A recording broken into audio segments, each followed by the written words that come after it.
Hi welcome back to one mini vlog అండి.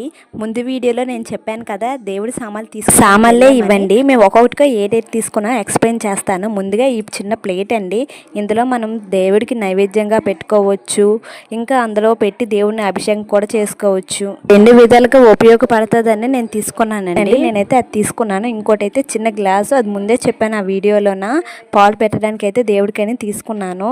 ఇంకా చిన్న చిన్న ప్లేట్లు, అందులో పసుపు కుంకుమ వేసుకోవడానికైనా లేకపోతే దీపం కుందులు పెట్టుకోవడానికైనా తీసుకున్నాను. చిన్న ప్లేట్లు అయితే సెట్ ఆఫ్ 2 తీసుకున్నానండి.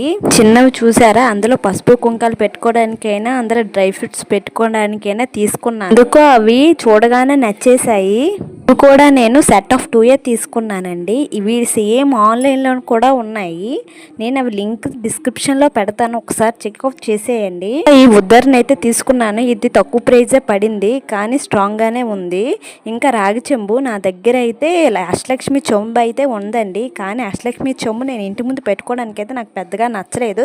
సో నేను ఒట్టి చెంబు అయితే తీసుకున్నాను. ఇంకా మట్టి పెట్టుకుండా అయితే ఆల్రెడీ ఆ వీడియోలో చెప్పాను, తులసమ్మ ముందు పెట్టుకుందామని తీసుకున్నాను. ఆ తర్వాత ఈ బౌల్ చూపించాను కదా, ఆ బౌల్ అయితే తీసుకున్నాను. దీపం కొండెక్కకుండా గాయలు గట్ట వేస్తుంది కదండి తులసమ్మ దగ్గర, సో నేను అందుకే తీసుకున్నాను. తర్వాత 7 శనివారాల వ్రతం బుక్ అయితే తీసుకున్నాను. ఇంకా వరలక్ష్మి వ్రతం బుక్ అయితే తీసుకున్నాను. ఛానల్ ఎవరైనా కొత్తగా చూస్తున్నట్లయితే ప్లీజ్ సబ్స్క్రైబ్ చేసుకోండి, కొంచెం సపోర్ట్ ఇవ్వండి. Thank you for watching, bye.